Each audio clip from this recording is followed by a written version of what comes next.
Developing now, a Charlotte County father is dead, and deputies say they had no choice but to shoot him. The Charlotte County Sheriff says Jacob Taulbee charged the deputies with 2 knives on Markham Street last night.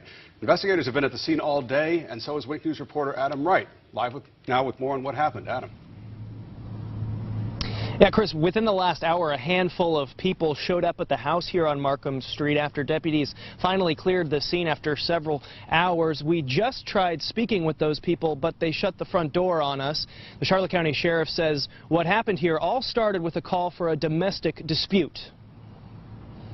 Neighbors on this quiet Englewood street are in shock. It's very frightening, living right next door to that. Sunday night, flashing lights filled the neighborhood. The Sheriff's Office says deputies responded to this home on Markham Street around 8 p.m. During the 911 call, a male was heard making threats toward deputies. As the deputies responded, they heard some noise in the woods to the left of the residence. Deputies say the homeowner, 41-year-old Jacob Taulbee, came out of the bushes holding a knife in both hands. As the deputies began to back away and ordered him to stop, he continued advancing toward them with the knives raised. One of the deputies then fired several rounds. Taulbee died at the scene. Neighbors Wink News spoke to know little about him or his family. Not neighborly. At least with me they're not. I've never seen him talking to anybody else either. I don't know. It's a sad situation for the family and the loved ones too, you know. That's not easy. Investigators say this was the first time they'd been called to Taulbee's home for a domestic disturbance, and he had no history of violence. Mr. Taulbee's only known record was out of Wisconsin for a petty theft. So we have not had any run-ins with Mr. Taulbee down here in Charlotte County. And the sheriff would not take any questions at today's news conference, but he did answer one that Wink News asked as he was leaving. That's when we learned that 3 deputies involved in last night's shooting were placed on administrative leave, which is standard protocol. Live in Englewood, Adam Wright, Wink News, now. Adam, thank you. The last time Charlotte County deputies had to open fire during a domestic dispute, they lost one of their own. Sergeant Michael Wilson died in August of 2013. Law enforcement says domestics are some of their most dangerous calls. Good morning, ladies and gentlemen. Thank you for joining us once again. The sheriff is going to, the sheriff will brief you again on the events that occurred on Markham Street on Sunday. Sheriff, please step up. Good morning, everybody. As I stated on Monday, when I had more information to provide you on this investigation, I would give it to you. I'd like to first start off by saying I want to thank you for your cooperation and your patience with regard to the release of the deputies' names. This is not just a traumatic event for family and friends of Mr. Taulbee, but also of those of the deputies involved. And we like them, it's my policy to give them a chance to decompress, and we also put them through what we refer to as crisis intervention stress management debriefing, because we also want to make sure that our staff is not just physically fit for work, but also that that mental well-being is taken care of. So that is why we withheld their names, to make sure that they were okay. As stated, we responded to a 911 call on Monday evening. The female caller was very hysterical on the phone. She stated she was in fear of Mr. Taulbee. Mr. Taulbee is heard in the background stating to bring the cops, that he was going to kill them. At one point, the caller had locked herself in the bathroom to get away from Mr. Taulbee. He did access the bathroom. There were several holes in the bathroom door. One of them appeared to be from a knife. He did make access, and he spoke to the operator, made some additional threats to the operator toward law enforcement. The operator worked diligently and talked him into going outside, away from the victim in this case. And when he said he was going to wait outside, he basically made the indication that he was going to be waiting for law enforcement to respond. The first deputy on scene was Deputy Adam Freitas. He's been with us a little over a year and a half. Within a couple minutes, Deputy First Class Scott Sarver, who is a 23-year veteran, arrived with his trainee, Deputy Tony Soltis, who's just been with us 5 months. The three approached the residence. As they're approaching the residence, they parked down the road just a little ways. As they're walking past a wooded area, they heard some rustling in the bushes. They approached the front of the house, and as they started approaching the front of the house, again, they heard more rustling in the woods, and they turned, put their flashlights up, and they saw Mr. Taulbee coming out of the woods holding those knives. He was holding them up in a threatening manner and moving toward them. They kept ordering him to drop the knives, to stop, but he kept advancing toward them. They were backing up, but he came within about 10 feet of them. The deputies all had their firearms drawn, at which time Deputy First Class Scott Sarver fired his weapon 8 times. Preliminary autopsy results show that we believe he was struck with all 8 rounds, but we will not know that until we get the final autopsy report. Mr. Taulbee was said to have been drinking heavily all day and was highly intoxicated. Again, I will not have the blood alcohol level until we get the toxicology report back, so we won't know his blood alcohol level or if there were any other substances in his system until we get that report back, which could be anywhere from 6 to 8 weeks. So at this time, I will take some questions. So could you tell us the distance between when Mr. Taulbee came out of the woods to the officers, when they started to shoot at him, what that distance was? He was less than 10 feet, Less than 10 feet. which is a dangerous situation to be in when somebody is with an edge weapon. Do you know, were the 8 shots that were fired, were they in rapid succession, or was it, 2 and then a pause, 3, and then, was it rapid succession? Well, you can hear the shots from the 911 tape, and they all sounded pretty rapid. Normally when you're under a stressful situation like that and you are firing your weapon, it's also not uncommon for somebody to believe they only fired 2 times, but they could have emptied their magazine. In this case, Scott had fired the weapon 8 times, and it sounded like they were pretty much in succession. And he's the only deputy that fired his weapon? Yes. Did he say anything as the officers approached him? Was he communicating verbally with the officers? No, he wasn't saying anything. Some people say that cases like these kind of illustrate the necessity for deputy body-worn cameras. Is this something that the Charlotte County Sheriff's Office is considering, or? We've been looking into it. There's a lot of things to consider before you just strap on a camera, so it's something that we have been looking at for a while now. Sheriff, one of the concerns, we were out in the neighborhood, spoke to some neighbors, they were wondering if gunfire was necessary in the situation. I know you guys are having an investigator looking at this. Any comment on that, as far as if it was justified or anything like that? Well, yes, I heard there's been a lot of chatter about why we did not use less lethal. Well, you meet lethal force with lethal force. If you take out a taser, there's a chance you can hit him with the taser, but if the prongs miss or you're off target, it takes time to reload that taser, and you can close the gap of 10 feet very quickly. And you're not going to wait for the first blow to come in, because the first blow can be a fatal blow. So my deputies are not going to wait for one of their fellow deputies to get killed or injured, or for themselves to get killed or injured before somebody returns fire. You meet deadly force with deadly force, and that's how we are trained. So you're not trained to shoot at somebody's leg? No. The deputies are there all on paid leave, is that correct? Yes, sir. What protocol follow going forward will they be taking? Well, we have the investigation that's going on by our Major Crimes Unit and the State Attorney's Office to review to make sure everything was within law. And then after that, we do our internal investigation to make sure that everything was done within policy. And we also have a shoot review team, which is part of that. sorry if you've already mentioned this, but have you spoken to the deputies that were involved? How are they doing right now? I spoke to them. They're doing well. They're doing well as beacon. Under the circumstances, they're doing fine. So, and like I said, their mental well-being is very important to us.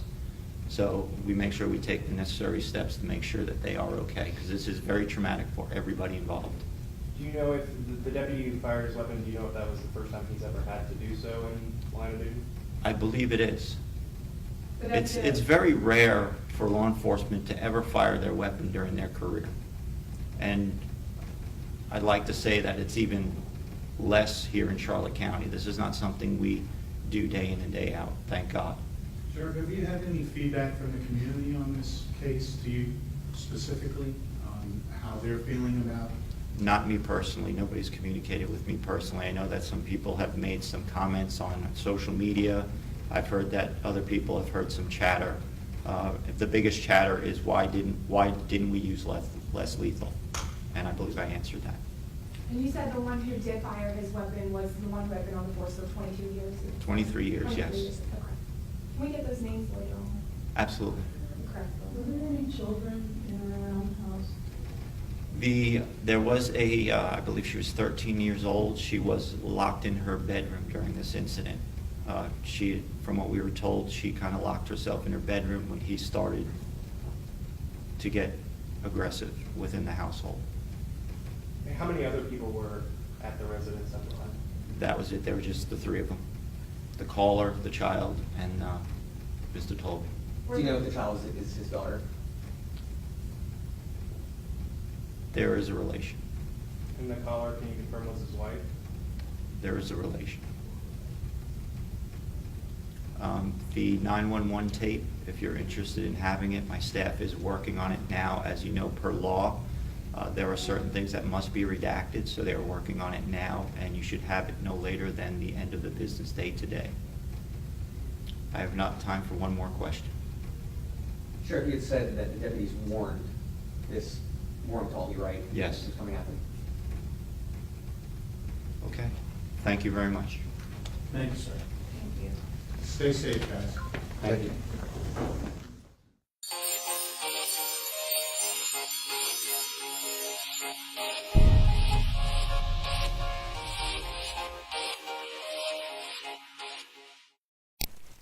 Hey Charlotte County, this is Charlotte County COPWATCH, and I found that I had to make a change this ending on my videos, letting you know about the channel and fair use laws, you know, how we can report on other people's reporting and how it's good, how it's bad, etc. But you guys can look it up yourself. It is legal. It's in there. But like I've told you before, that I've been cut off from making money on YouTube for 4 years. It's really weird, bizarre, but they cut the money off, but they said you can keep the channel, and now YouTube makes all the money. And if you get bored, plug it into Social Blade website, and you'll see that they are making a huge amount off the site. Right now it's at 63 million views, 53,000 subscribers, almost 3 million views a month. You know, trying to wake people up, and I make nothing. In fact, I got a customer that's ex-congressman. He said if I could ever find a lawyer, sue YouTube on it. But because this is nuts. 4 hours a day, and to save America. You know, but at the same time, it's worth it. Look at what our founding fathers did. They died for this country. So, but getting back to the money part, this is why I'm redoing the video. Is my dream of everyone giving $1, and it's going to be $53,000 a year, or if they did Patreon, which you know, can be monthly. That is not working. That'd be great if it did. Nothing is perfect. And I appreciate the people that do donate, you know, what they can on PayPal, and there again, I'm letting you guys know that is not much. It is, you know, monthly is, oh my god. So anyways, yes, you cannot live on it. It's very, very, very low amount. But the dollar things, I do appreciate that, but when I first said everybody give $1, that's not working. I'm just letting you guys know it's, yeah, that's that dream, everybody gives $1. 53,000 subscribers, it's not working. So yes, if you can give more than that, I appreciate it. Like I said, I'm in a unique situation where, we're already debt free, and I'm not rich, but with the little business that we have, I am able to do what I am able to do 45 hours a day, letting you guys know what's going on. In 4 years, I've did the whole thing myself, 12,000 videos on there. I literally get emails where people are like, holy crap, I never knew it was this bad. And it is this bad, and it's getting worse every day because we have the internet, we have cell phones, we have cameras everywhere now, and it's just disgusting what's going on. And then, as you guys know, too, now we got Trump, we got Jeff Sessions doing a war on drugs, and now he wants to go after the forfeiture laws again. It's just unfreaking real. So, if you can give more than that dream of everybody giving $1, that old video, that's not working. They're not, they're just not. So anyways, if you can give more than that dream is not working. Hardly anybody is giving. There you go. So that's why I'm remaking the video. If you can give more than that, that would be great. And there again, like I said, the Patreon's there. There is some people on there that are starting to give, but there again, it's very, very low. And like I said, I don't want to get rich off of that. I'm going to keep doing what I'm doing because, it's still so stinking corrupt. It's not even funny. My court case that I'm going to be paying out of my pocket myself with Charlotte County's coming up. They illegally looked me up and then posted all my information on LEOAFFAIRS website. They basically doxed me, however you want to say that. I forget what the word is, and they outed me, man. And that information on that site went out to 500 sheriffs, deputies, people that work at the jail, etc., etc., etc. So, yeah, it is very, very scary, but we're going to do a federal case, 1983 case, violating freedom of speech. We have 17 cameras in the house now. We got 2 cameras in the car. I always carry a camera plus a cell phone. A lot of people are highly recommending I get a vest now. If I could, if the wife would let me, I would run for sheriff. We are trying to push the thing nationwide right now, where just to mix it up and to get the topics out there is register to run for sheriff, NPA, no party affiliation, as a write-in, and that is completely free, and you can participate in the elections.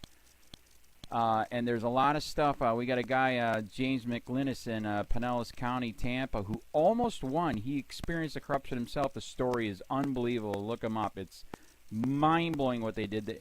It pissed him off. He is very, very smart. He has way more money than I did. He ran for sheriff at the last 3 months last year in 2016 and almost won. He got all of the black vote.